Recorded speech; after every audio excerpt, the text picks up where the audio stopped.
Bueno, de nuevo a Sesión Discontinua. Como nos despedimos en el anterior capítulo, dijimos que íbamos a seguir hablando de la saga X-Men porque era imposible condensarlo en un solo programa y menos un solo programa de 10 minutos. Claro. O eso, o hacíamos un especial de casi una hora. Entonces vamos a contenernos. Ahora vamos a empezar a hablar con lo que sería el reinicio, que sería Primera Generación y todas las películas posteriores que han surgido desde Primera Generación, aunque hablaremos de X-Men, o sea, del Lobezno y de Deadpool, hablaremos aparte. Sí. Ahora vamos con Primera Generación. ¿A ti qué te pareció Primera Generación? Porque a mí Primera Generación me encantó. Primera Generación es una de las mejores de la saga. Porque Matthew Vaughn, que venía precisamente ya de adaptar cómics y novelas gráficas como en Stardust y la primera Kick-Ass, que magnífica, fue una película muy buena, que en ciertos aspectos incluso supera el cómic de Mark Millar y John Romita. Yo te diría que sí. Fíjate, sí. Yo te en diría algunos que aspectos sí, y yo soy fan de... El cómic es muy bueno y es incluso más fuerte, por decirlo así. Sí, es bastante más fuerte y el personaje lo trata de alguna forma diferente a lo que se ve en la película, pero sí. En algunos aspectos sí, la verdad es que sí lo supera. Y bueno, y Matthew Vaughn, que es un director que empezó produciendo las películas de Guy Ritchie, y conocía el cine así del hampa y de los mafiosos. De hecho, su primera película iba sobre... Light Cake. Exactamente. Pero llegó aquí, retrocedió los años al origen de lo que eran los X-Men en los años 70. Al conflicto, de hecho se fue al conflicto cubano. Exactamente, los misiles de Cuba. Y sin abandonar el género superheroico, hizo una película de espías. Sí, totalmente. Fácilmente podía ser una entrega de James Bond con los Hijos del Átomo, con lo que vienen a ser los seguramente mutantes. Con el mejor cameo de Lobezno de toda la saga, porque solo tiene 5 segundos en un plano y está que se sale. Muy bueno. A mí me resultó muy fresco porque era curioso, ¿no? Era fresco yéndote al pasado, ¿no? A veces había que volver atrás para volver a tener esa frescura que no es que perdiera lo que hablábamos, no es que perdiera la tercera entrega, pero sí es verdad que un reinicio le hacía falta, ¿no? Porque si no ya era alargar y quemar, ¿no? Claro. Y creo que muchas veces reiniciar está bien. Y de nuevo, el gran acierto fue en los dos actores principales. Sí, porque además el peso recae sobre ellos. Si Patrick Stewart y Ian McKellen eran unos Xavier y Magneto magníficos en su vejez, en su edad madura, aquí tenemos a James McAvoy y Michael Fassbender, que son impresionantes. De hecho, toda esta saga que vamos a comentar, todo este reinicio, bascula sobre ellos dos, sobre la relación de ellos. Es verdad que el personaje de Fassbender, de Magneto, es como muy repetitivo en todas las entregas, ¿no? Porque sí, no. Es decir, joder, me habéis contado esta historia en todas las películas. Es lo único malo que yo le veo a la saga, porque el personaje de Magneto es el mismo. Parece que el Magneto es malo, Magneto es bueno, Magneto se arrepiente. O intenta cambiar y sucede algo que le impide. Es un poco, es como siempre caen en lo mismo, pero tienen dos actorazos que están en estado de gracia, y no solo dos actores buenos, sino un tercero que es el que interpreta al villano, que en este caso es un muy buen villano. Bueno, Kevin Bacon es que es un gran actor, siempre. Y de hecho, el personaje de Sebastian Shaw, que ya lo mencionamos un poco también en la reseña de Fénix Oscura, en los cómics tiene más trasfondo, pero aún así tiene una presencia impresionante e intimidante en esa escena del prólogo con el pequeño Eric Lenser, que conecta también con el prólogo de la primera X-Men en el campo de concentración. Es un buen villano, como comentamos, está a la altura de los X-Men con los que se enfrenta, y la verdad es que es una película llena de hallazgos y de escenas muy buenas. Además, yo recuerdo, no sé si te acuerdas tú, de la promoción de aquella primera película, que su personaje prácticamente estaba desaparecido, y lo cual se agradeció, porque yo me acuerdo que cuando empecé a ver la película en el cine, de repente lo vi a él y vi qué personaje era, dije, ¡buah! Me sorprendió gratamente que por una vez en el tráiler no te destriparan absolutamente todo. Se agradeció un montón. Pero era todo, la estética, los actores, el reinicio. Aquí vamos...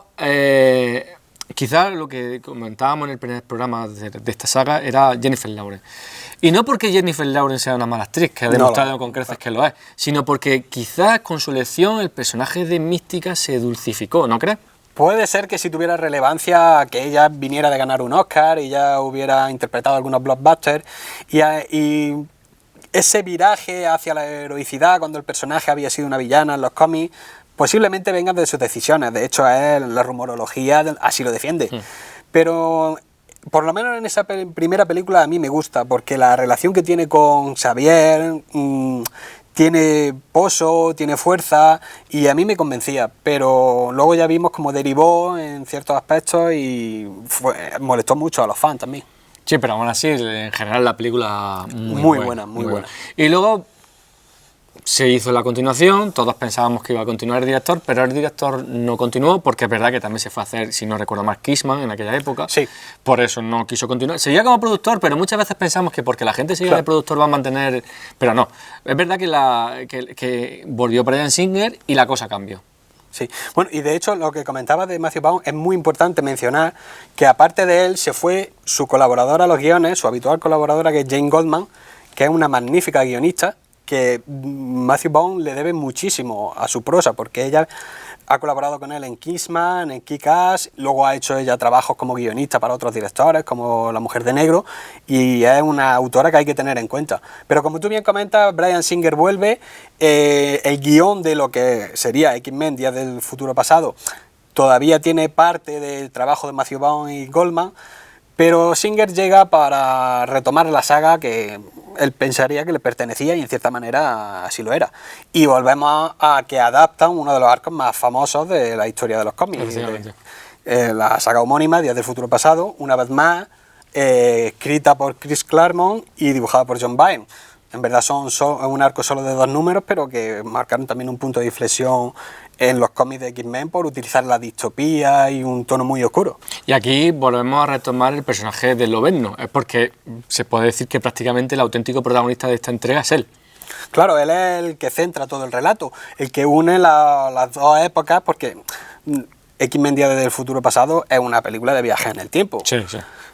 Tenemos ese futuro distópico en el que están muriendo todos los mutantes, están siendo eliminados por los centinelas y una vez más Magneto y Xavier, interpretados por Ian McKellen y Patrick Stewart, unen fuerzas con el resto de X-Men y por medio del personaje Kitty Pryde, interpretado por Ellen Page, consiguen que Lobezno pueda viajar al pasado e intentar cambiar ese futuro tan horrible para los mutantes. Y aquí una de las buenas cosas que tiene esta película es que une tanto a los Magneto y Xavier originales como a los nuevos. Tenemos ahí de repente a 4 actorazos compartiendo películas y lo cual le da, creo que es lo que más peso le da a esa película, ¿no? Que tenga un cartel interpretativo de 10. Yo es que debo de admitir que X-Men Días del Futuro Pasado junto con X-Men 2 es mi favorita de la saga. Me parece una película espectacular, me parece que funciona el guión muy bien, muy sólido, utiliza la cronología a su favor, Hugh Jackman está espectacular como Lobezno, los restos de secundarios me funcionan, recuperamos a Halle Berry interpretando a Tormenta. Las escenas de acción están muy bien. Las escenas de acción son impresionantes y es muy recomendable también ver el montaje de Rogue Edition, que es el montaje en el que está a Pícara, el personaje de Pícara que se eliminó casi por completo en la película, se le da más relevancia y gana incluso más ese corte de la película. A mí lo que no me terminó de convencer de esa entrega fue el clima final. Fíjate, a mí el clima final en el estadio me pareció un poco anticlimático, pero vuelvo a lo mismo, quizás porque a lo mejor esa decisión de ensalzar de nuevo al personaje de Mística, con una toma de decisiones heroicas, positivas, que no negativas, me falló un poco, pero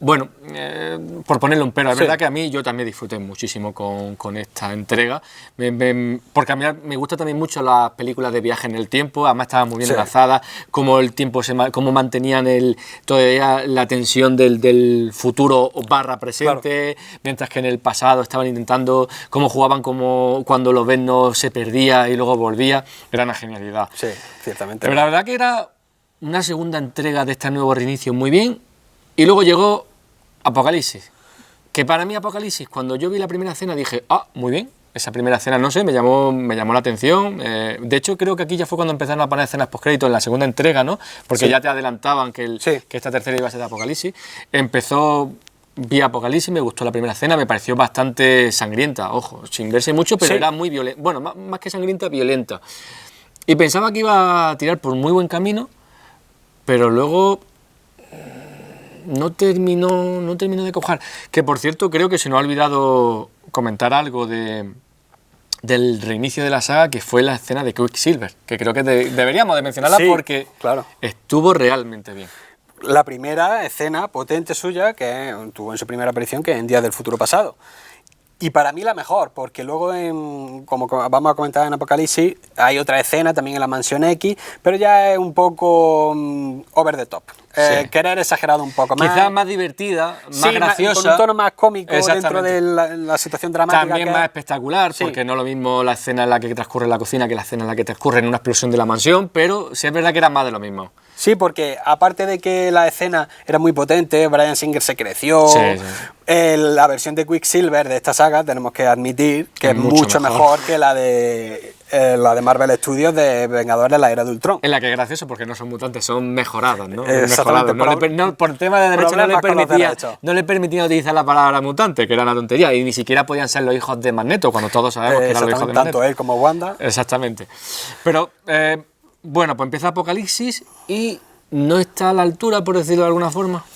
No está a la altura, no gusta a los fans, y aquí una vez más yo voy a hacer de defensor de las causas perdidas, porque yo comprendo que al fandom no le gustó mucho, al público generalista, bueno, en taquilla no funcionó mal, pero a mí me gusta Apocalipsis. Yo hace poco la revisé para verla un poco antes de Fenix Oscura, para refrescarla, y hay cosas que me encantan. Me gusta mucho la grandilocuencia de Oscar Isaac haciendo Apocalipsis, porque es que se nota que estaba disfrutando muchísimo.